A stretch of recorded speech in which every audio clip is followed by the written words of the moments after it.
Olá, sejam todos muito bem-vindos a mais esta aula do Instituto de A Igreja de Jesus Cristo dos Santos dos Últimos Dias. Como designação hoje, estudaremos Doutrina e Convênios das sessões 37 a 40. Convidamos você que é aluno do Instituto a preencher a lista de presença que está na descrição deste vídeo. Como panorama histórico dessa sessão 37, nós podemos aprender o seguinte. Quando Sidney Rigdon recebeu uma revelação do Senhor no início ali, ou meados de dezembro de 1830, ele começou imediatamente a obedecer ao Senhor. Podemos ver isso em Doutrina e Convênios 35:20. E ele atuou como escrevente para o profeta Joseph no trabalho de tradução da Bíblia. O livro de Moisés, na Pérola de Grande Valor, fazia parte daquela tradução de Joseph Smith. Outras partes foram simplesmente chamadas coletivamente de tradução de Joseph Smith. Muitas delas podem ser encontradas aí no apêndice das Escrituras Santas dos Últimos Dias.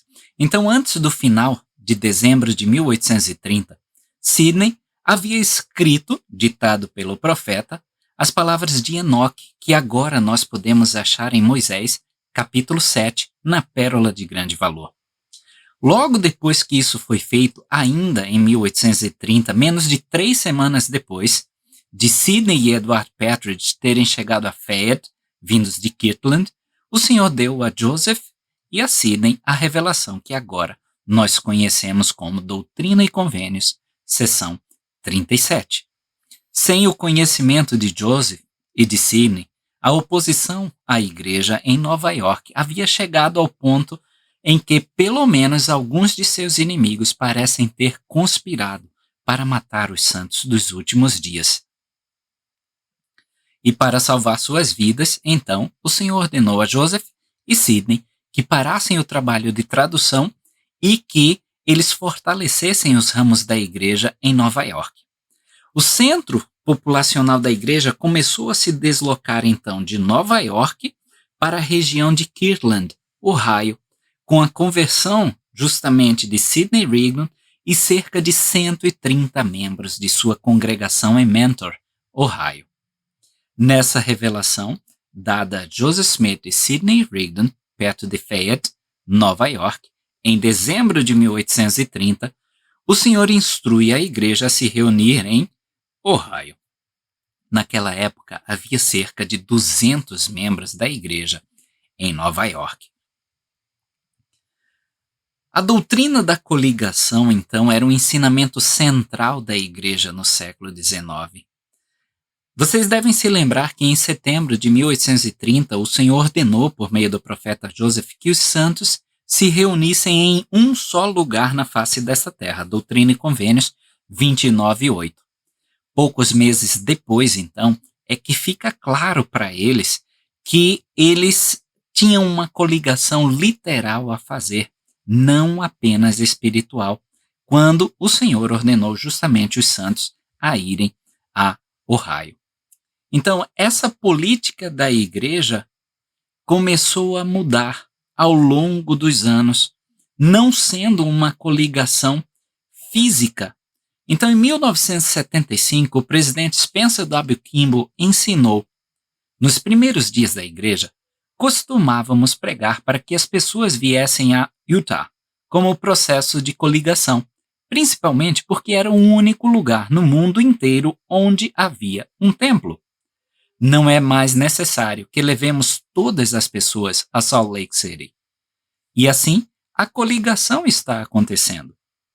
A Coreia é o local de coligação para os coreanos. A Austrália é o local de coligação para os australianos. O Brasil, para os brasileiros. A Inglaterra, para os ingleses. Ainda em outra ocasião, o presidente Kimball ensinou: a primeira presidência e os 12 veem grande sabedoria nas múltiplas siões, muitos locais de coligação, onde os santos, dentro de sua própria cultura e nação, podem atuar como fermento na edificação do reino. Então vamos para o versículo 1 da seção 37.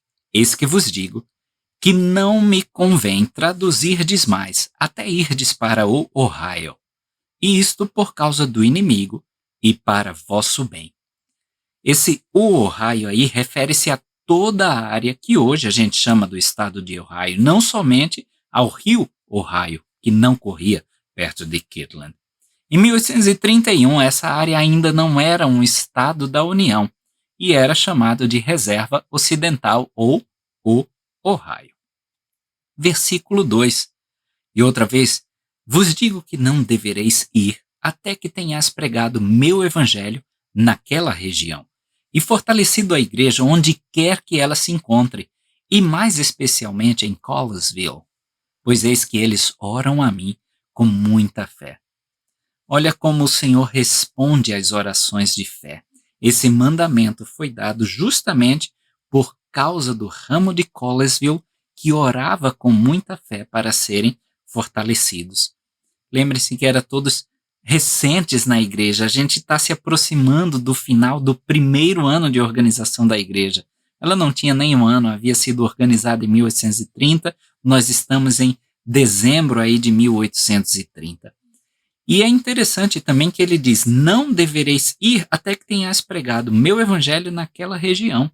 Ou seja, a gente começa a fortalecer o evangelho e a igreja na nossa região, antes da gente querer pensar em sair em missão e pregar a todas as outras pessoas desconhecidas, nós pregamos aos conhecidos. E também um mandamento dou à igreja, que me convém que se reúnam no Ohio, em preparação para quando a eles regressar meu servo, Oliver Cowdery. Essa é a primeira coligação, vamos chamar assim, dos santos nos últimos dias, quando o Senhor ordenou aos que haviam aceitado o evangelho que se reunissem perto de Kirtland. Alguns dos santos de Nova York encaravam esse êxodo como uma repetição do êxodo feito por Leí ou do êxodo feito por Moisés. Embora ainda não fosse conhecimento dos santos naquela época, seria em Kirtland, Ohio, que alguns dos eventos mais importantes desta dispensação aconteceriam. A reunião ali foi necessária para a construção de um templo e a subsequente aparição de Cristo. E em seguida a aparição de Moisés, Elias o profeta, Elias para restaurar as chaves, os poderes e as majestades que possuíam quando estavam na terra. Seria ali que os santos seriam investidos de poder do alto, como veremos na seção 38, no versículo 32. Curiosidade, quase metade das revelações de doutrina e convênios foram dadas em Ohio. Oliver Cowdery, ele ainda era o segundo elder da igreja e uma figura muito importante na organização da igreja, mais do que até nós reconhecemos. A igreja estava ansiosa pelo retorno dele. Oliver estava naquela época no condado de Jackson, Missouri, ou próximo a ele na missão lamanita que ele foi designado. E aqui os santos são instruídos a se mudarem, tá, de Nova York para Kirtland, antecipando o retorno de Oliver para lá. Tá? Oliver, ele foi sempre obediente à ordem do Senhor. Ele não deixou Missouri até que Joseph fosse para lá no verão de 1831. E seguindo as instruções do Senhor, acompanhou pessoalmente Oliver de volta a Kirtland. Tá? Então, era algo bastante esperado pelos membros, eles tinham muito carinho por Oliver Cowdery. Versículo 4. Eis que nisto há sabedoria, e que todo homem escolha por si mesmo, até que eu venha. Assim seja. Amém. Nós não podemos escolher por nós mesmos o que será certo ou errado. O Senhor já deixou essas designações bem claras. Mas todos nós podemos escolher e devemos escolher por nós mesmos se faremos o certo ou o errado. Mesmo quando a vontade do Senhor é clara e inequívoca, Os princípios do arbítrio e do consentimento comum ainda estão em vigor. Toda a obediência aos mandamentos e toda a participação no reino de Deus são e devem ser voluntárias, mesmo quando os caminhos certo e errado se tornam perfeitamente óbvios. Nós não podemos de forma alguma coagir justiça, pois onde a obediência ou a participação não são voluntárias, não tem mérito algum. Não há compulsão na Igreja de Jesus Cristo. Vender tudo o que eles possuíam e se mudar do interior do estado de Nova York para Kirtland, Ohio, uma distância de cerca de 480 quilômetros, em meio a um inverno rigoroso, seria muito difícil e exigiria considerável fé. Era necessário, então, que fosse a própria escolha deles ir, pelo menos porque o reino de Deus se baseia no fundamento da fé. É o príncipe das trevas que edifica sobre o princípio da compulsão. Vamos agora para a seção 38 de Doutrina e Convênios.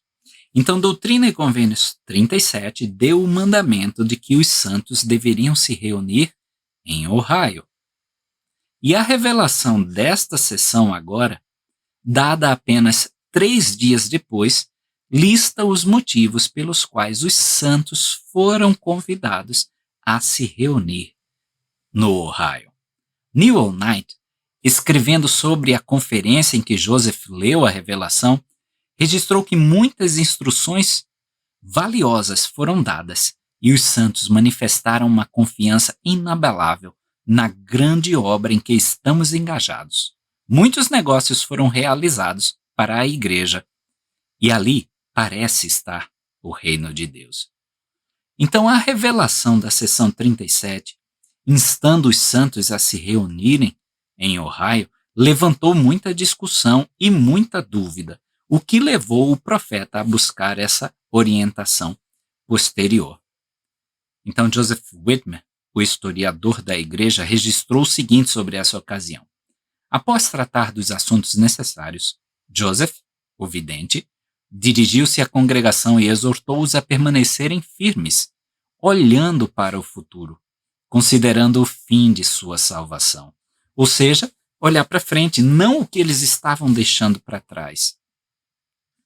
As solenidades da eternidade pairavam sobre a congregação e, tendo recebido previamente uma revelação para irem a Ohio, seção 37, eles desejaram saber um pouco mais sobre esse assunto. Por isso, o vidente consultou o Senhor na presença de toda a congregação, e assim veio a palavra do Senhor. Então vamos para o primeiro versículo da seção 38. Assim diz o Senhor vosso Deus, Jesus Cristo, o grande Eu Sou, o Alfa e o Ômega, o princípio e o fim, aquele que olhou por sobre a vasta extensão da eternidade, e todas as hostes seráficas dos céus antes que o mundo fosse feito. Aquele que conhece todas as coisas, porque todas as coisas estão presentes diante de meus olhos. Podemos cruzar esse versículo com Doutrina e Convênios, seção 39, versículo 21,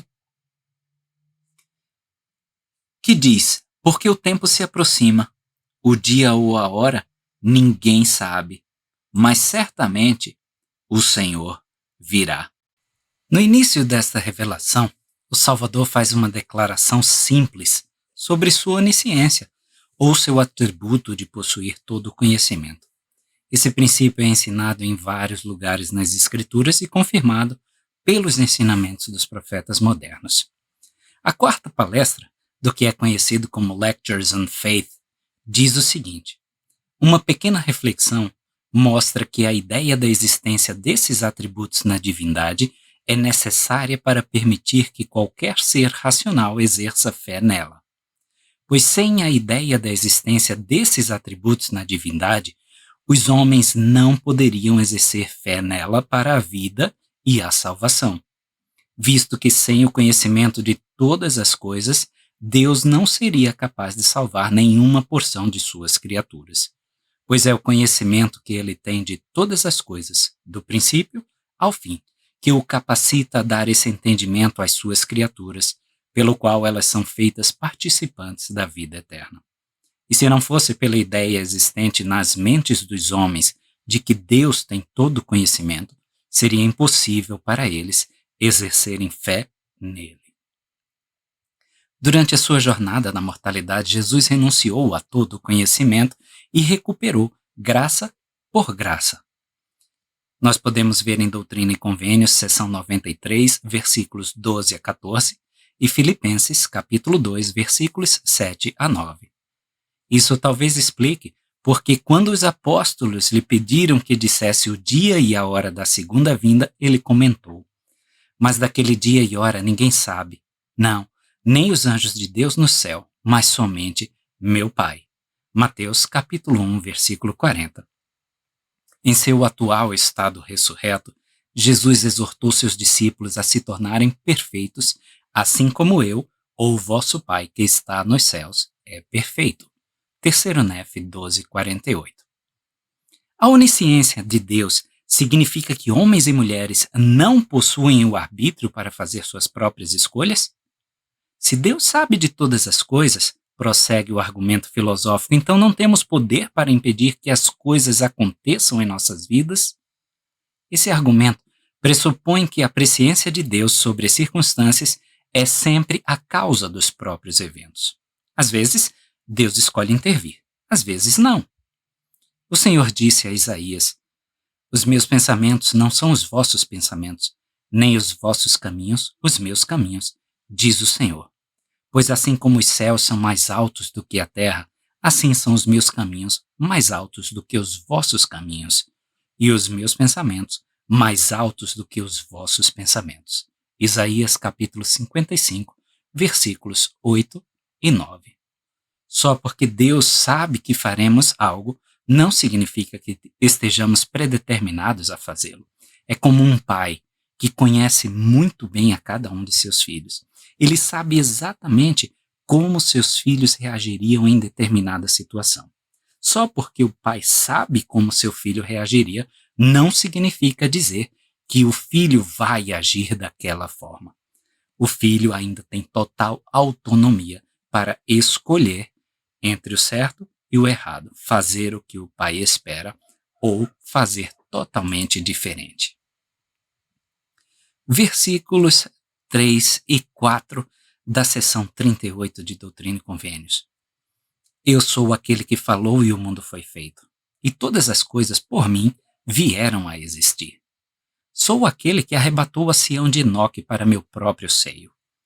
E em verdade eu digo que todos os que creram em meu nome, pois eu sou Cristo, e em meu próprio nome, em virtude do sangue que derramei, por eles intercedi perante o Pai. Joseph Smith recebe esta seção 38 logo após receber Moisés capítulos 6 e 7, em dezembro de 1830. A promessa do Salvador de estar no meio dos seus santos é muito semelhante às bênçãos concedidas a Enoque e à cidade de Sião, construída na antiguidade. Nos meses que se seguiram a essa revelação, a localização da cidade de Sião foi revelada, em Doutrina e Convênios, seção 57, e o trabalho para construir a cidade de Sião nos últimos dias foi levado bem a sério. A promessa do Senhor de que ele estaria no meio dos santos também se cumpriu nos meses logo posteriores ao sacrifício que fizeram para se reunir em Kirtland, Ohio. Aparições do Pai e do Filho foram documentadas em 4 locais distintos na região de Kirtland e arredores. Em uma conferência realizada na fazenda de Isaac Morley em junho de 1831, John Whitmer, o historiador da igreja na época, registrou: o Espírito do Senhor desceu sobre Joseph de maneira incomum. Depois de profetizar, ele impôs as mãos sobre Lyman White e o ordenou ao sumo sacerdócio segundo a santa ordem de Deus. E o Espírito desceu sobre Lyman, e ele profetizou a respeito da vinda de Cristo. Ele viu os céus abertos e o Filho do Homem sentado à direita do Pai, intercedendo por seus irmãos, os santos. Ele disse que Deus realizaria uma obra nesses últimos dias que a língua não pode expressar e a mente não é capaz de conceber. A glória do Senhor brilhou ao redor. O pai e o filho também apareceram em uma visão a Joseph Smith e Sidney Rigdon em 16 de fevereiro de 1832, como registrado em Doutrina e Convênios, seção 76. Em uma reunião realizada em 18 de março de 1833, Frederick G. Williams registrou que muitos dos irmãos tiveram uma visão celestial do Salvador e assembleias de anjos e muitas outras coisas, das quais cada um tem um registro do que viu. Então, muitas foram as aparições do Salvador e de Deus, o Pai, em Kirtland, Ohio. Mas eis que o restante dos iníquos mantive em cadeias de trevas até o julgamento do grande dia, que se dará no fim da terra, diz o versículo 5 da seção 38. E assim farei que sejam mantidos os iníquos que não ouvirem a minha voz, mas endurecerem o coração. E terrível é sua condenação. Mas eis que em verdade vos digo que meus olhos estão sobre vós. Estou no meio de vós e não me podeis ver. Talvez você já tenha visto ou ouvido falar do olho que tudo vê. E esse olho que tudo vê está esculpido na torre central leste do templo de Salt Lake City. Vou deixar uma imagem para que vocês possam visualizar. O simbolismo disso, segundo o arquiteto Truman O. Angell, é o do versículo 7, a saber que o Senhor pode nos ver e sabe a melhor maneira de nos ajudar e apoiar. Além disso, a respeito desta frase "estou no meio de vós e não podeis me ver", lembro-me de quando era um jovem missionário que frequentava a Casa da Missão em Salt Lake City, conta o elder David J. Ridges. E ele continua dizendo onde hoje fica o prédio dos escritórios da igreja.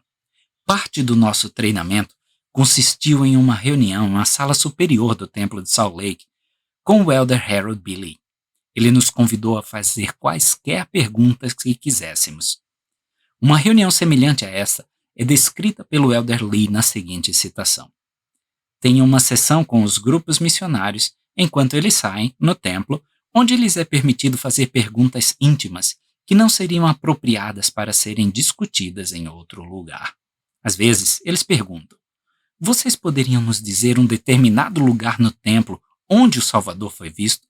Minha resposta é: lembrem-se de que esta é a casa do Senhor.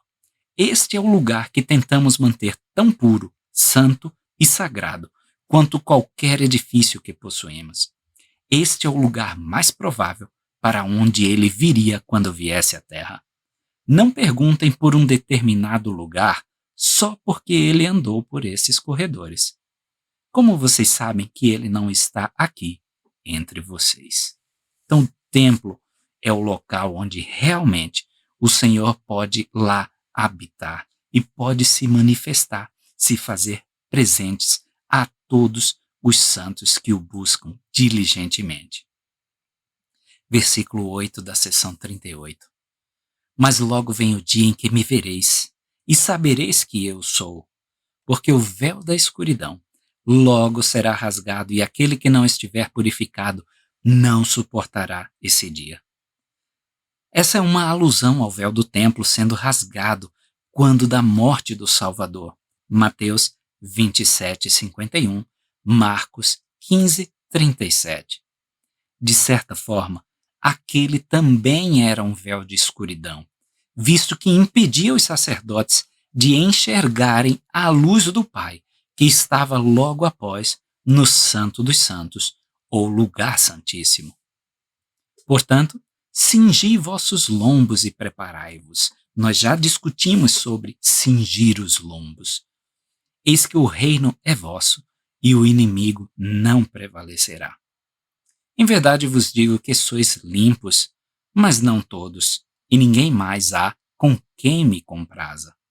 Pois toda a carne está corrompida diante de mim, e os poderes das trevas prevalecem na terra, entre os filhos dos homens, na presença de todas as hostes do céu.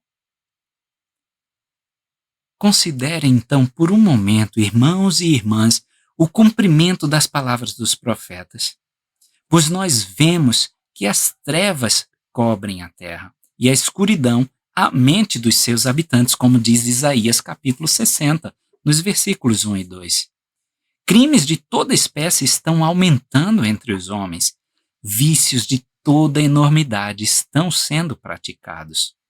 A nova geração crescendo na plenitude do orgulho e da arrogância, intemperança, imoralidade, extravagância, cegueira de coração, idolatria, perda da afeição natural, o amor a este mundo e a indiferença para com as coisas da eternidade aumentando entre aqueles que professam uma crença na religião do céu e a infidelidade se espalhando em consequência disso.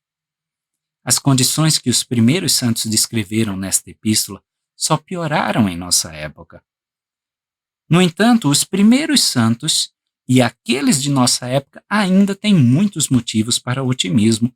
A restauração do Evangelho oferece essa nova esperança.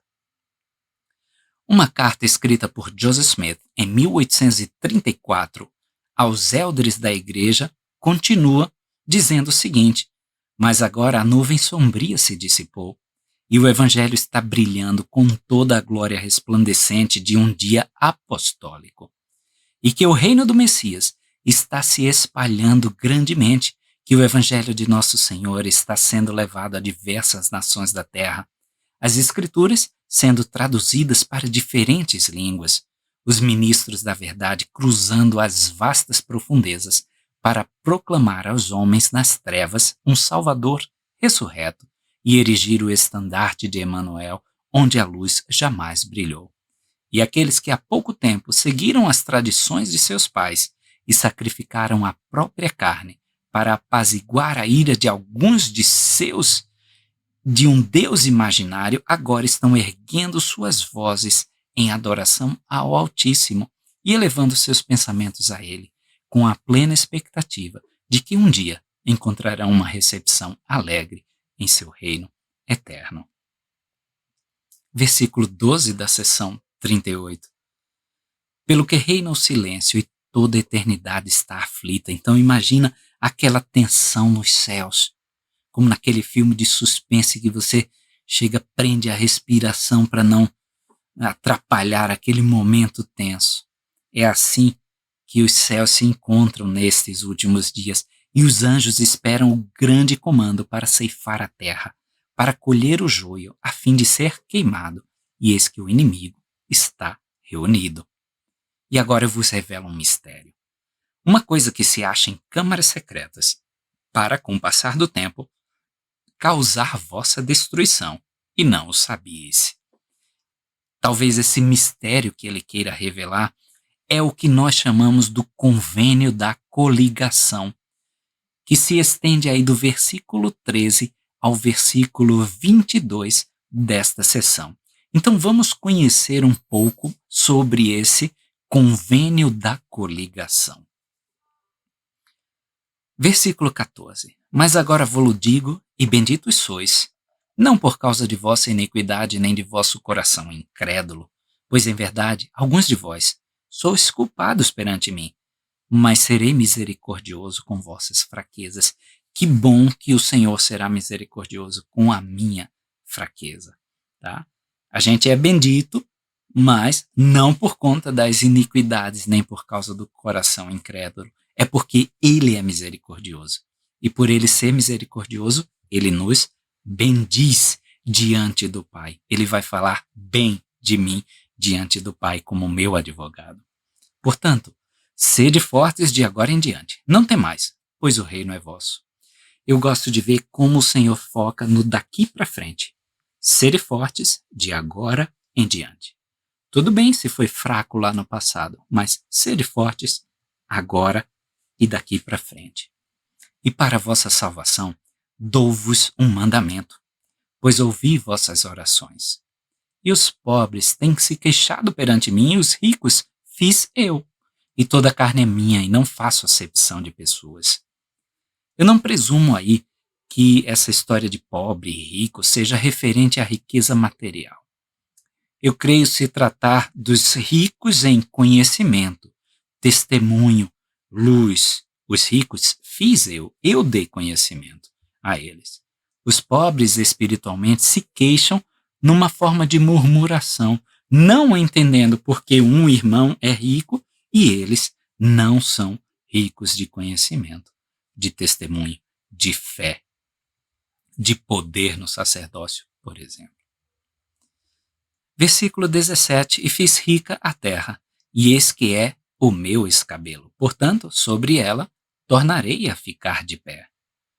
E agora vos ofereço e considero apropriado dar-vos maiores riquezas. Sim, uma terra de promissão. Uma terra que emana leite e mel, sobre a qual não haverá maldição quando o Senhor vier. Parece que já ouvimos isso em outras passagens das Escrituras. Versículo 19: E dá-la-ei a vós, como terra de vossa herança, se a buscardes de todo o coração. Olha o condicional. Eu vou dar essa terra de promissão, que emana leite e mel, que não terá maldição quando o Senhor vier, se nós buscarmos de todo o coração. Não é um coração parcial, não é meio coração, mas é o coração inteiro, todas as nossas afeições voltadas ao Senhor. E este será meu convênio convosco. Olha lá, vós a recebereis como terra de vossa herança, e como herança de vossos filhos para sempre, enquanto a terra durar. E tornareis a possuí-la na eternidade, para não mais passar. Então, esse convênio é bem parecido com o convênio abraâmico, que foi deixado com o pai Abraão. E assim como o Salvador fez em eras passadas do mundo, ele faz um novo convênio com os santos. Talvez até seja o que nós possamos chamar de novo e eterno convênio, prometendo-lhes bênçãos se obedecerem a seus mandamentos, e uma terra prometida, onde poderão se reunir e conhecer a paz. O Senhor fez convênios semelhantes com os israelitas, como é registrado em Deuteronômio 11, com os filhos de Leí, segundo Nefe, capítulo 1. O relato mais detalhado desse convênio nos é dado nas escrituras contidas no livro de Abraão, onde o Senhor prometeu fazer de ti, um ministro que leve meu nome numa terra estranha, a qual darei a tua semente depois de ti, em possessão perpétua, quando derem ouvidos à minha voz, buscar de todo o coração. Abraão, capítulo 2, versículo 6. Assim como sua promessa a Abraão, a promessa do Senhor aos santos de uma terra de herança foi apenas o começo de um convênio holístico que englobava todo homem e toda a mulher que entra neste convênio. Algumas das bênçãos prometidas exigem a administração em uma casa dedicada a Deus, um templo, a primeira das quais, nos últimos dias, foi construída pelos santos lá em Kirtland, Ohio. O Senhor prometeu a Abraão: farei de ti uma grande nação, e te abençoarei sobremaneira, e engrandecerei o teu nome entre todas as nações.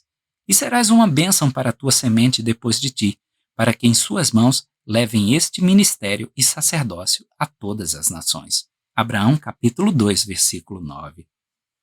A promessa inicial do Senhor aos santos envolvia terras, assim como sua promessa a Abraão. Mas o objetivo final era que a terra dada à posteridade de Abraão, que inclui os santos, trouxesse as bênçãos de Deus a todas as nações da terra.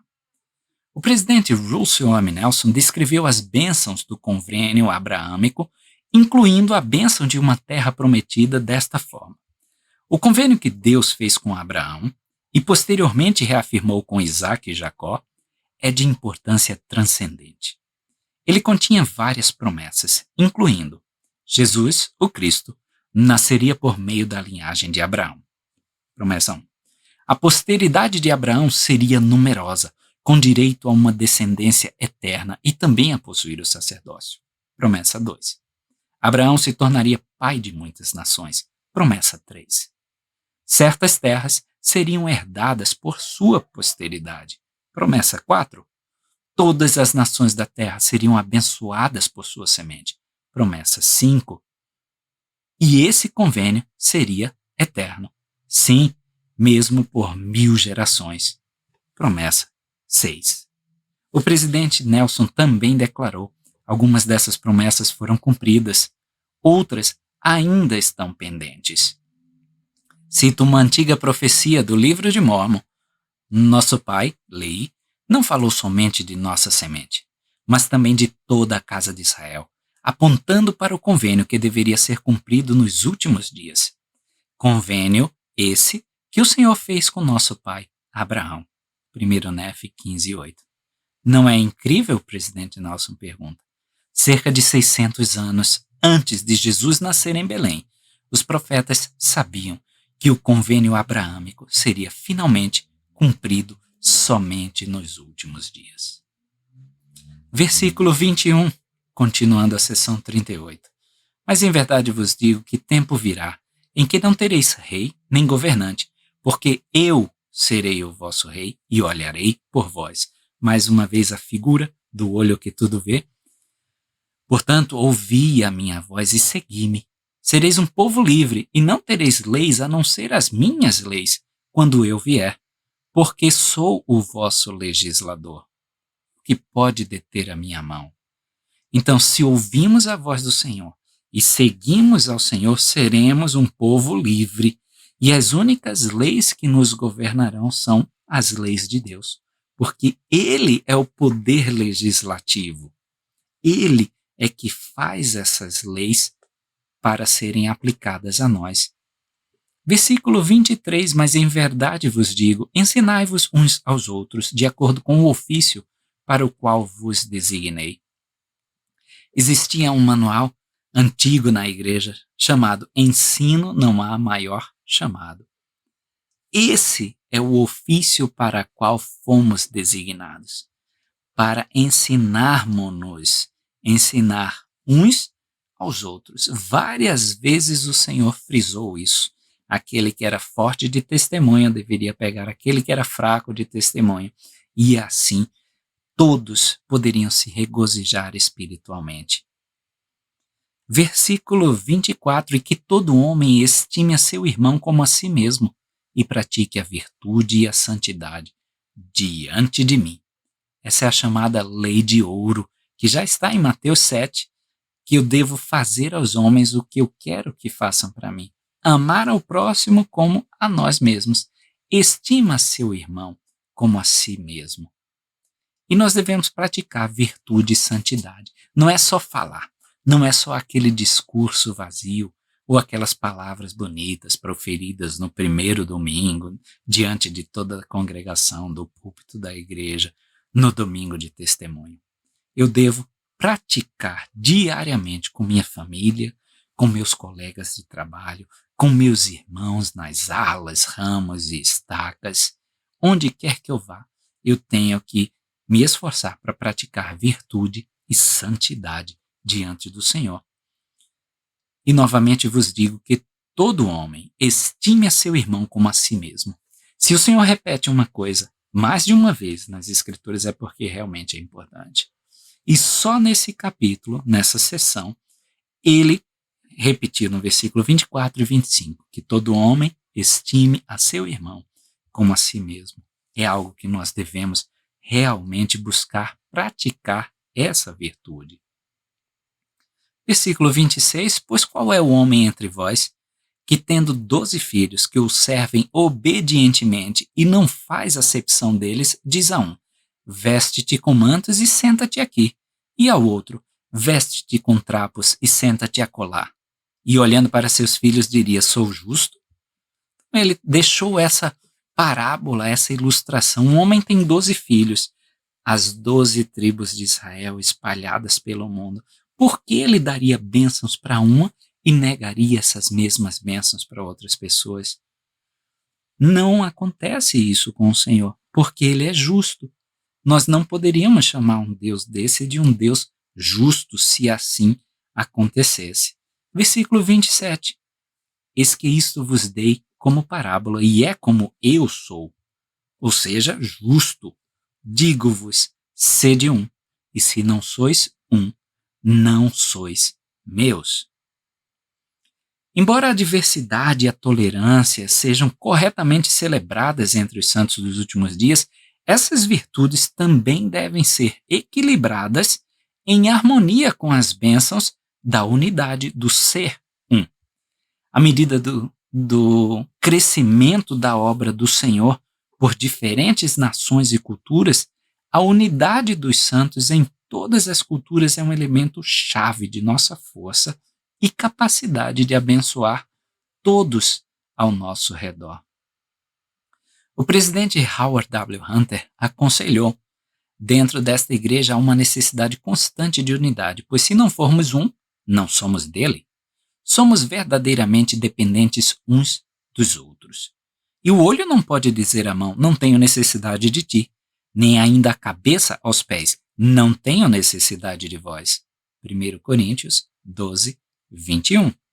Nem podem os norte-americanos dizer aos asiáticos, nem os europeus aos ilhéus do mar, não tenho necessidade de ti. Não, nesta igreja precisamos de todos os membros e oramos, como Paulo escreveu à igreja em Corinto, para que não haja divisão no corpo, mas que os membros tenham igual cuidado uns dos outros. E o presidente Hunter ainda continua: ao pensarmos no grande crescimento da igreja, nas diversidades de línguas e culturas e nas tarefas monumentais que ainda temos pela frente, perguntamos-nos se há algum objetivo mais importante diante de nós do que viver de modo a desfrutarmos o espírito unificador do Senhor.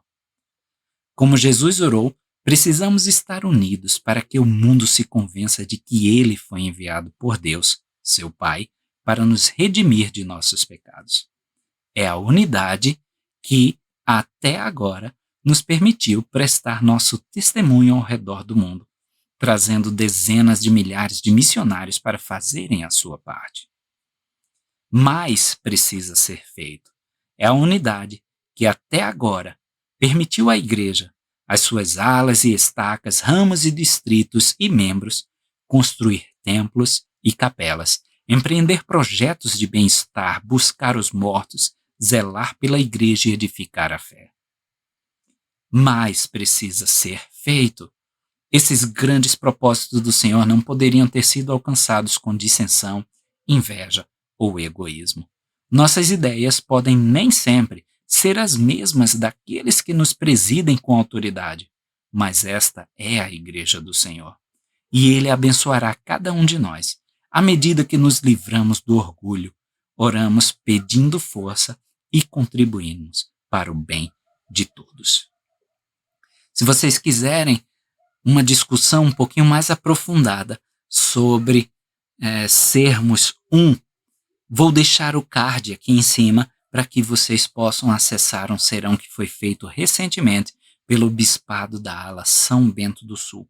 Lá nós discutimos um pouquinho mais, dando mais informações sobre como nós podemos ser um. Versículo 28. E outra vez vos digo que o inimigo nas câmaras secretas procura tirar-vos a vida. Então já se procuravam conspirações para tirar a vida dos líderes desse movimento dos santos dos últimos dias. Ouvis falar de guerras em países distantes e dizeis que logo haverá grandes guerras em países distantes, mas não conheceis o coração dos homens em vossa própria terra. Ou seja, aqui dentro estão tramando contra vocês, santos dos últimos dias. Está tendo guerras distantes? Sim, mas aqui dentro se está ainda sendo tramado, e eu não conheço o coração dos homens. Digo-vos estas coisas por causa de vossas orações. Então, lembra-se que a gente leu que eles oravam com fé no ramo de Collinsville. Por conta dessas mesmas orações de fé, o Senhor revela esses segredos. Por causa dessas mesmas orações, o Senhor nos adverte dos perigos iminentes. Portanto, acumulai sabedoria em vosso íntimo, para que a maldade dos homens não vos revele estas coisas pela sua iniquidade, de uma forma que vos fale ao ouvido com voz mais alta do que aquela que estremecerá a terra. mas se estiverdes preparados, não temereis. É daí que vem a famosa frase que nós sempre citamos e nunca sabemos onde está. Então, Doutrina e Convênios 38, 30. Ele diz que a gente deve ter essa sabedoria do Senhor, essa sabedoria do plano de salvação, conhecer essas promessas do Senhor para nós, porque senão vai vir o inimigo e vai falar exatamente as coisas que nós queremos ouvir e vamos deixar de dar ouvidos à voz que estremece a terra. Veja como Satanás ele vai falar tão sutilmente que a gente vai ficar tão surdo a uma voz estrondosa que vai fazer a terra tremer, mas a gente só vai ouvir o que a gente quer para o nosso conforto, para o nosso bem-estar. Então a gente deve se preparar, porque preparado a gente não teme nada. E é assim, quando você está preparado, por exemplo, para um concurso, para uma prova, você sabe exatamente o que você vai fazer. Você não teme aquela prova, aquele concurso. Versículo 31, e para que escapeis ao poder do inimigo e vos unais a mim como um povo digno, sem mancha nem culpa. Portanto, por esta razão vos dei o mandamento de que fosseis para o Ohio. E lá vos darei minha lei, e lá sereis investidos de poder do alto. Então, nesses versículos, o Senhor está fornecendo o porquê por trás do propósito de mandar os santos se coligarem em Ohio. Primeiro, dar aos santos a sua lei, que muitos interpretam aí, que futuramente nós vamos estudar a lei da consagração, e investi-los com poder do alto. Tá? A lei da consagração, essa lei que eles chamam, se encontra em Doutrina e Convênios 42, era um rudimento da lei. Tá? E a segunda parte do mandamento é essencialmente o início da restauração das ordenanças do templo nos últimos dias. A investidura de poder destinada aos santos estava associado ao propósito central da coligação.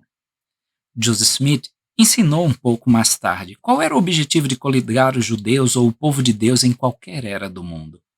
O objetivo principal era construir para o Senhor uma casa por meio da qual ele pudesse revelar ao seu povo as ordenanças de sua casa e as glórias de seu reino, e ensinar ao povo o caminho da salvação, pois há certas ordenanças e princípios que, quando ensinados e praticados, devem ser realizados em um local ou casa construídos para esse propósito. Foi o desígnio dos conselhos do céu, antes que o mundo existisse, que os princípios e as leis do sacerdócio fossem baseados na coligação do povo em todas as eras do mundo.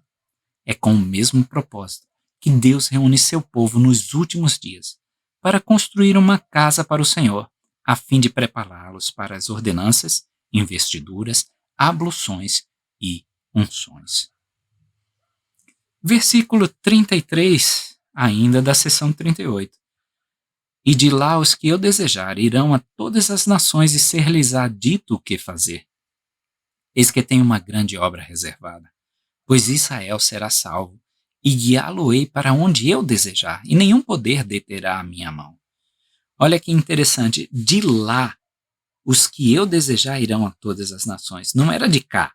Então, aqueles que decidiram não seguir o mandamento, o Senhor provavelmente não os usou para fazer nenhuma obra missionária ou para nenhum ofício na igreja. Mas de lá, às vezes nós não conseguimos receber essas bênçãos porque não estamos lá, não estamos onde o Senhor desejaria que nós estivéssemos. Versículo 34. E agora dou à igreja nesta região o mandamento de designar certos homens, e serão designados pela voz da igreja. Aqui eu queria fazer uma pausa, porque embora certos homens tenham sido designados para supervisionar a coligação, as mulheres também desempenharam um papel importantíssimo na condução dos santos que partiam para o novo lar. Lucy Mack Smith, por exemplo, desempenhou um papel fundamental em garantir a passagem do ramo de palmaira da igreja para Ohio. Tá? Segundo Lucy Mack Smith, Solomon Humphrey, o membro mais velho da igreja, e Hiram Page, uma das 8 testemunhas do Livro de Mórmon, recusaram-se a liderar o grupo, cedendo a sua liderança. Então ela que foi liderando um grupo de cerca de 80 membros da igreja. Lucy viajou para Buffalo, Nova York, na esperança de atravessar o Lago Erie de barco para chegar a Ohio. Quando Lucy e seu grupo chegaram a Buffalo, encontraram um grupo de santos do ramo de Collinsville, esperando o gelo do porto quebrar para permitir a passagem dos barcos. O ramo de Collinsville, junto com o ramo de Buffalo, tá? De Palmyra, que estavam viajando, né? Insistiram que Lucy e outros, tá, mantivessem silêncio sobre a sua fé para evitar perseguição. Em vez de acatar esse conselho, Lucy foi para o convés do barco a vapor, onde o grupo estava reunido, e testificou publicamente sobre suas crenças. Esse discurso provavelmente foi um dos primeiros proferidos por uma mulher na igreja e foi registrado na história dela em 1844. Versículo 35. E eles cuidarão dos pobres e necessitados e ministrar-lhes-ão auxílio para que não sofram, e deverão enviá-los para onde ordenei que fossem. Eu gosto de ministrar-lhes-ão auxílio para que não sofram. Vinde a mim os cansados e oprimidos, porque eu vos aliviarei. Eu aliviarei esse sofrimento por meio desses meus élderes designados. E este será o seu trabalho, administrar os negócios das propriedades desta igreja. E olha que difícil foi essa mudança. A gente lê a história, não acha que foi tão difícil. Mas veja no versículo 37. E os que têm fazendas que não possam ser vendidas, que as deixem ou aluguem, como lhes parecer melhor. Então imagina se eles não pudessem vender ou alugar, era para abandonar. Você construiu a vida inteira aquilo, teve sua família enraizada ali, sua vida foi desenvolvida ali, você teria que abandonar. Então um sacrifício considerável foi exigido desses santos que moravam em Nova York e na Pensilvânia para observar esse mandamento do Senhor de ir para Ohio. Newell Knight, que era membro do ramo de Collinsville, escreveu mais tarde: fomos obrigados a fazer grandes sacrifícios de nossas propriedades. Passei a maior parte do meu tempo visitando os irmãos e ajudando a organizar nossos negócios para que estivéssemos prontos para partir em uma só companhia daqui para Ohio. Tendo feito os melhores arranjos possíveis para a viagem, despedimos-nos de todos os que tínhamos na terra, exceto dos poucos que haviam abraçado o evangelho do novo e eterno convênio, conforme revelado por meio de Joseph Smith Jr. Versículo 38. Certificai-vos de que todas as coisas sejam preservadas. E quando homens forem investidos de poder do alto e enviados, todas essas coisas serão reunidas no seio da igreja. E se buscardes as riquezas que é da vontade do Pai vos dá, olha só, as riquezas que é da vontade do Pai vos dá. E quais são essas riquezas que o Pai quer nos dar? Sereis o mais rico de todos os povos, porque tereis as riquezas da eternidade. E é necessário que as riquezas da terra sejam minhas para dá-las, mas precavei-vos contra o orgulho, para que não vos torneis como os nefitas de outrora. Então, as riquezas da terra, elas terminam trazendo em seu bojo um orgulho. A fama, o status, dinheiro, carro novo, casa grande, viagem, postando no Instagram, Facebook e por aí vai. Isso vai gerando esse orgulho, mas não são essas riquezas que o Senhor realmente quer nos dar. Ele nos dará, mas Ele quer nos dar riquezas maiores, onde a traça e a ferrugem não consomem os tesouros dos céus, as riquezas da eternidade. E outra vez vos digo, dou-vos um mandamento de que todos os homens Sejam élderes, sacerdotes, mestres e também todos os membros, dediquem-se com vigor, com o trabalho de suas mãos, à preparação e execução das coisas que ordenei. Então, todos nós que embarcamos nessa obra do Senhor, devemos nos dedicar com vigor, não é aquela meia boca. Fui chamado para dar um discurso? Dedico-me com todo vigor. Fui chamado para dar uma aula? Dedico-me com todo vigor. Fui chamado a ser um ministrador? Dedico-me com todo vigor. A preparação e execução das coisas que eu ordenei. E que vossa pregação seja a voz de advertência de cada homem a seu próximo, com brandura e mansidão. Você não obriga ninguém. No Evangelho do Senhor, nada é obrigado, como nós já discutimos. E versículo 42. E saí do meio dos iníquos, salvai-vos, sede limpos, vós que portais os vasos do Senhor. Assim seja. Amém. Esse sair do meio dos iníquos me lembra da história de José do Egito, que fugiu diante do pecado sem perder tempo, não pegou nem a túnica dele, deixou na mão da mulher que queria se deitar com ele, em Gênesis 39:12.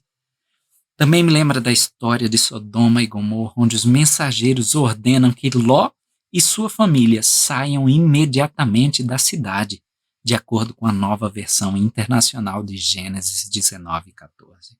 Então não devemos esperar. A hora é agora de sair do meio dos iníquos. Não dá para ficar com um pezinho dentro da mansão celestial e outro pezinho na casa de praia da Babilônia. De jeito nenhum. Temos que sair já do meio da iniquidade. A seção 39 de Doutrina e Convênios pode ser vista como um par com a seção 40. Porque pouco depois da conferência da igreja de 2 de janeiro de 1831, o profeta Joseph Smith registrou em seu diário o seguinte: um homem chamado James Scoville veio a mim, que havia sido ministro batista por cerca de 40 anos, e fez convênio com o Senhor de que obedeceria a qualquer ordem que o Senhor lhe desse por meu intermédio, como seu servo, e recebi o seguinte, seção 39. Promessas maravilhosas foram feitas para James Scoville se ele obedecesse à palavra do Senhor que foi dada. Que pensamentos poderiam ter preenchido a mente de James ao contemplar a possibilidade de deixar o ministério em que ele se dedicara por 40 anos? Que sacrifícios seriam exigidos dele para filiar-se à igreja e se mudar para Ohio? Possivelmente por causa desses pensamentos e talvez muitos outros, James Scoville decidiu rejeitar a revelação de Deus. E o profeta aí registra simplesmente: quando James Scoville rejeitou a palavra do Senhor e retornou aos seus antigos princípios e povo, o Senhor deu a mim e a Sidney Rigdon a seguinte revelação, seção 40, explicando por que ele não obedeceu à palavra. Uma curiosidade aqui, porque a cópia mais antiga de Doutrina e Convênios, seção 39, indicava somente que essa revelação fora dada a alguém que se chamava James. Aí a cópia publicada da revelação estendeu o nome do recebedor para James C. Na edição de 1835 de Doutrina e Convênios, o nome dele foi identificado como James Scoville. Mas na edição de 1981 de Doutrina e Convênios, ele foi identificado como um ministro batista. Contudo, pesquisas recentes indicam que essa revelação foi dada a James Scoville, que era ministro metodista. E aí está no cabeçalho da seção que foi alterado. Então, versículo 1 da seção 39. Escuta e dá ouvidos à voz daquele que é de toda a eternidade a toda a eternidade. O grande eu sou. Sim, Jesus Cristo. Nesta apresentação do Senhor é um tema recorrente. Ele se apresentar dessa forma. O início e o fim, eu sou. Versículo 2. A luz e a vida do mundo. Uma luz que resplandece nas trevas e as trevas não compreendem. Nós podemos cruzar com João capítulo 1, versículo 5, que dirá: e a luz resplandece nas trevas e as trevas não a compreenderam. Ainda podemos cruzar com João, capítulo 8, versículo 12. Falou-lhes, pois, Jesus outra vez, dizendo: Eu sou a luz do mundo. Quem me segue não andará em trevas, mas terá a luz da vida. O mesmo que vinha aos meus no meridiano dos tempos, e os meus não me receberam, diz o versículo 3 da seção 39. Podemos então linkar com Isaías, capítulo 53, versículo 3.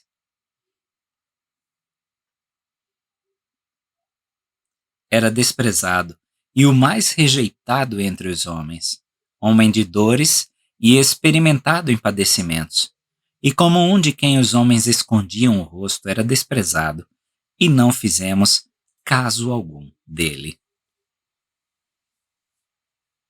Versículo 4 da seção 39. Mas a todos os que me receberam dei poder para tornarem-se meus filhos, e também a todos os que me receberem darei poder para tornarem-se meus filhos. O elder Bruce R. McConkie ensinou o seguinte: o batismo e a filiação à igreja por si só não tornam os homens filhos de Cristo, mas por meio deles, como ele disse, os homens têm poder para se tornarem meus filhos. Aqueles que são filhos de Deus, ou seja, o Pai, são pessoas que, primeiro, recebem o Evangelho, filiam-se à igreja verdadeira, obtêm o sacerdócio, casam-se para a eternidade e andam em obediência a toda a lei do Evangelho.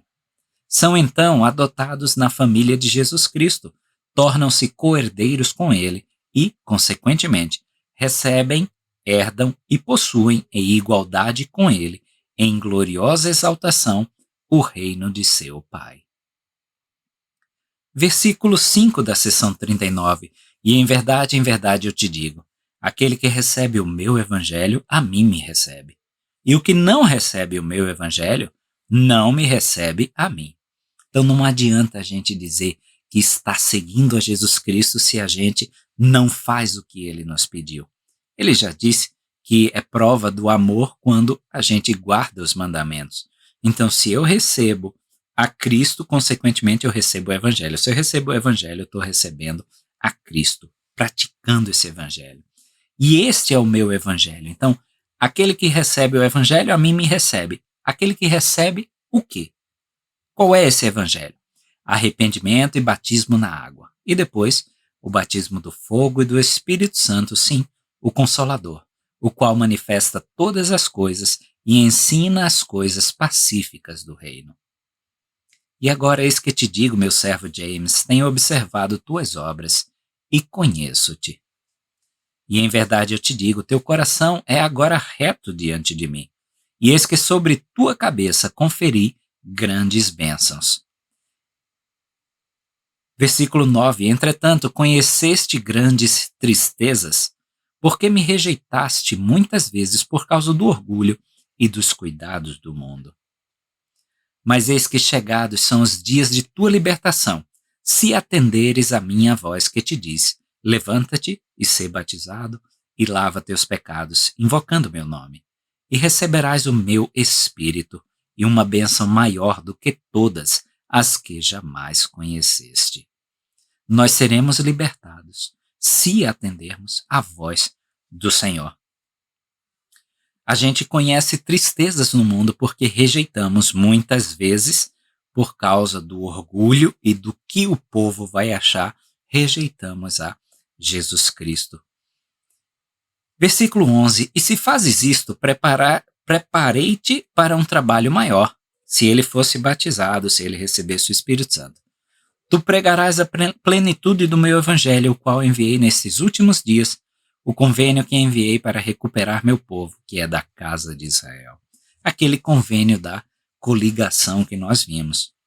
E acontecerá que o poder descansará sobre ti. Terás grande fé. E eu estarei contigo e irei adiante de tua face. Olha só as promessas feitas a James. Tu és chamado para trabalhar em minha vinha e para edificar minha igreja e para trazer Sião à luz, para que se regozije sobre os montes e floresça. Versículo 14, eis que em verdade te digo, que não és chamado para ir às terras do leste, mas és chamado a fim de ir para o Ohio. Então ele não estava sendo chamado para a missão lamanita, mas sim para se mudar com os santos para o Ohio. James acaba rejeitando o chamado do Senhor para ensinar e se reunir com os santos em Ohio. Assim como aconteceu com James, ninguém é forçado a aceitar chamados ou os mandamentos de Deus. Sempre temos o poder de rejeitá-los. Em resposta à pergunta, precisamos realmente obedecer a todos os mandamentos de Deus? E aí, me lembra mais uma pergunta quando no templo somos apresentados à sessão de investidura: pretendes obedecer a todos os mandamentos do Pai? O presidente Dieter F. Uchtdorf respondeu: acho que Deus sabe algo que nós não sabemos, coisas que estão além da nossa capacidade de compreensão. Nosso Pai Celestial é um ser eterno cuja experiência, sabedoria e inteligência são infinitamente maiores que as nossas. Não apenas isso, mas Ele também é eternamente amoroso, compassivo e focado em um objetivo abençoado: levar a efeito nossa imortalidade e vida eterna. Em outras palavras, Ele não apenas sabe o que é melhor para você, Ele também deseja ansiosamente que você escolha o que é melhor para você. James Covell, ao fazer a escolha de não cumprir com os mandamentos do Senhor, privou-se da chuva de bênçãos que o Senhor havia prometido, porque ele se recusou a tomar as medidas necessárias para recebê-las. Em outro discurso, o presidente Uchtdorf explicou: a fé é poderosa e, muitas vezes, resulta em milagres. Mas não importa quanta fé tenhamos, há duas coisas que a fé não pode fazer. Primeiramente, ela não pode violar o arbítrio de outra pessoa. Deus convidará, persuadirá, Deus estenderá a mão incansavelmente com amor, inspiração e encorajamento. Mas Deus jamais nos obrigará. Isso minaria seu grande plano para o nosso crescimento eterno. Versículo 15. E sendo que meu povo há de reunir-se no Ohio, reservei-lhes uma bênção que não é conhecida entre os filhos dos homens e que será derramada sobre suas cabeças. E de lá homens sairão para todas as nações. O que eu acho interessante desse versículo é que, e de lá homens sairão. Não é de agora, onde eles estavam. Então, a promessa estava condicionada ao local onde eles estariam. E quantas vezes nós próprios deixamos de receber essas bênçãos do Senhor porque não estamos no local que Ele deseja. Ele tem bênçãos para me dar quando eu estou no horário designado fazendo o instituto. Ele tem bênçãos para me dar quando eu estou no horário designado lá na capela tomando o sacramento, e por aí vai. Versículo 16. Eis que em verdade te digo, que o povo em Ohio clama a mim com grande fé, crendo que deterei meu julgamento de sobre as nações, mas não posso negar minha palavra. Então, tem coisas que ele não pode voltar atrás, mesmo que clamemos com aquela grande fé que o ramo de Collinsville clamou. Portanto, aplica-te com vigor e chama trabalhadores fiéis para a minha vinha, a fim de que seja podada pela última vez. Aplica-te com vigor em tudo que você for fazer nesta vida. Tá? Seja no seu trabalho, seja na sua família, seja na igreja, aplica-te com vigor. E quando se arrependerem e aceitarem a plenitude do meu evangelho e tornarem-se santificados, deterei meu julgamento. Então não era com oração que ele ia deter o julgamento, mas era depois do arrependimento e aceitar a plenitude do evangelho e se tornar santo. Portanto, prossegue, clamando em alta voz, dizendo: o reino dos céus está próximo, clamando: hosana, bendito seja o nome do Deus Altíssimo. Segue batizando com água, preparando o caminho diante da minha face para a hora de minha vinda. Porque o tempo se aproxima. O dia ou a hora, ninguém sabe, mas certamente virá. O dia ou a hora, ninguém sabe, nós já comentamos na sessão 38, quando falamos que Jesus Cristo agora sim detém um conhecimento perfeito após a sua ressurreição. E o que recebe estas coisas a mim me recebe, e eles serão reunidos comigo nesta vida e na eternidade. E também acontecerá que sobre todos os que batizares com água, imporás as mãos, e eles receberão o dom do Espírito Santo, e estarão aguardando os sinais da minha vinda, e conhecer-me-ão. Na última parte dessa revelação, o Senhor reitera as promessas feitas aos santos que escolherem se reunirem ao raio. Ele também enfatiza outro propósito da coligação: levar o povo à segurança antes do tempo de seu retorno à terra. O Salvador diz que aqueles que receberem o dom do Espírito Santo estarão aguardando os sinais da minha vinda e me conhecerão. Estar ciente dos sinais da vinda do Salvador é um dos mandamentos do Senhor a seus discípulos nos últimos dias. Em um discurso de 1839, Joseph Smith ensinou: profetizarei que os sinais da vinda do Filho do Homem já começaram. Uma peste após a outra assolará. Em breve teremos guerra e derramamento de sangue, e a lua se transformará em sangue. Testifico dessas coisas, e que a vinda do Filho do Homem está próxima, sim, às vossas portas. Se nossas almas e nossos corpos não estiverem ansiosos pela vinda do Filho do Homem, e depois que morrermos, se não estivermos ansiosos, estaremos entre aqueles que clamam para que as pedras caiam sobre nós. Ao mesmo tempo, é possível que nos tornemos desequilibrados em nossa abordagem aos sinais dos tempos. Quando essa revelação foi dada, os sinais da vinda do Salvador consistiam basicamente em Doutrina e Convênios 29, 38, Mateus 24, Marcos 13, o livro de Apocalipse, 1º Nef 21, 3º Nef 21, 22 e Mórmon 8. Mais informações sobre os sinais da segunda vinda viriam em Doutrina e Convênios 45, 87, 101 e 133. Em uma era em que somos inundados com informações e especulações constantes sobre os sinais, ainda é um bom conselho manter nossa busca pelos sinais estritamente alinhada às palavras de Deus encontradas nas Escrituras ou dadas aos profetas modernos. Versículo 24, terminando a sessão 39. Eis que depressa venho. Assim seja. Amém. A sessão 40 diz no próprio prefácio: tendo James Covell rejeitado a palavra do Senhor e regressado a seus antigos princípios e a sua gente, o Senhor deu a mim e a Sidney Rigdon a seguinte revelação.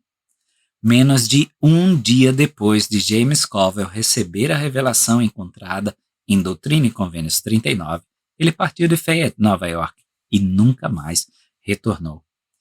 Parece também que ele nunca foi batizado na igreja. Desobedecendo aí ao mandamento do Senhor de se reunir com os santos em Ohio, permaneceu e faleceu em fevereiro de 1850, na cidade de Nova York.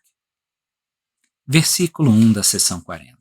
Eis que em verdade vos digo que o coração de meu servo James Covell era reto diante de mim, pois fizera comigo convênio de que obedeceria à minha palavra. Então é algo bem sério nós fazermos convênios com o Senhor. Ele disse que o coração de James Covell era reto, porque estava disposto a entrar nesse convênio com o Senhor. Versículo 2, e ele recebeu a palavra com alegria, mas imediatamente Satanás o tentou. E o temor da perseguição e os cuidados do mundo fizeram-no rejeitar a palavra. A triste história de James Covell é uma das muitas maneiras, o ponto culminante das revelações de Doutrina e Convênios da 30 a 40. Essas revelações apresentam muitos dos novos conversos que se reuniram durante os primeiros 6 meses após a organização da igreja. Alguns desses conversos, como James Covell, Northrop Smith, permaneceram na fé por pouco tempo e seus testemunhos rapidamente se desvaneceram.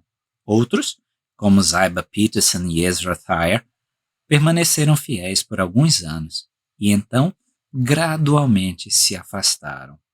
Outros, como David Whitmer, John Whitmer e Sidney Rigdon, tornaram-se líderes influentes da igreja, mas caíram em apostasia e perderam sua filiação à igreja. Alguns desses conversos, como Orson Pratt e Thomas B. Marsh, passaram por uma crise de fé e perderam sua filiação, mas depois retornaram. Orson Pratt se afastou da fé por apenas alguns meses, enquanto Thomas B. Marsh vagou por 18 anos antes de retornar à fé. Ambos morreram em plena comunhão. Finalmente, alguns desses conversos, como Peter Whitmer Jr., Polly P. Pratt e Edward Patridge, permaneceram fiéis a seu testemunho pelo resto de suas vidas e morreram na fé. Em suas vidas reflete-se plenamente a parábola do semeador, contada pelo Salvador, na qual algumas sementes caíram em solo duro e pedregoso, algumas entre espinhos e arbustos e algumas em terra boa. Mateus 13, 1 a 9, 18 a 23. Comentando sobre as bênçãos concedidas nesta parte de Doutrina e Convênios, o presidente Harold B. Lee disse: ouvi o presidente Howard Bennion, que era escrevente de seu pai, um patriarca, contar sobre ter ouvido muitas das bênçãos de seu pai. Ele notou que nessas bênçãos patriarcais, elas dependiam de se você fizer isto ou se você fizer aquilo. Ele disse: comecei a chamá-las de bênçãos duvidosas. Enquanto eu observava e tinha em mente aqueles homens a quem essas bênçãos duvidosas haviam sido dadas, notei que aqueles que não deram ouvidos às advertências caíram no esquecimento. Como vocês sabem, isso me fez pensar. Relembrei as revelações do início desta igreja e descobri que o Senhor havia dado revelações duvidosas a muitos dos primeiros líderes. Se quiserem um exercício interessante, leiam o que o Senhor disse sobre William E. McLellin ou o que ele disse e alertou sobre Thomas B. Marsh. E porque eles não deram ouvidos a essa advertência como outros fizeram, eles falharam, perderam testemunho e caíram no esquecimento. Repito a vocês aqui, esta manhã, algo que o presidente Grant disse certa vez que me surpreendeu bastante. Ele disse que ouvira falar de homens que declararam ter recebido uma visitação pessoal do Senhor. E então o presidente Grant acrescentou: alguns dos que tiveram essa experiência perderam testemunho. Parecia que se encheram de orgulho, talvez pensando que eram mais especiais para o Senhor do que outros que não haviam passado pela mesma experiência. E eu digo que quando alguém recebe esse tipo de visitação, deve ser porque teve uma visão, pois, como Moisés disse, ninguém poderia permanecer na presença do Senhor, a menos que tivesse sido vivificado pelo Espírito do Senhor. Moisés 1, 13 a 15. E o versículo final dessa sessão 40. Portanto, quebrou meu convênio, e cabe a mim fazer com ele o que me parecer melhor. Amém. Que nós possamos honrar esses convênios que fizemos com o Senhor. Que nosso coração possa permanecer reto diante do Senhor. E ser reto é quando assumimos convênios com o Senhor.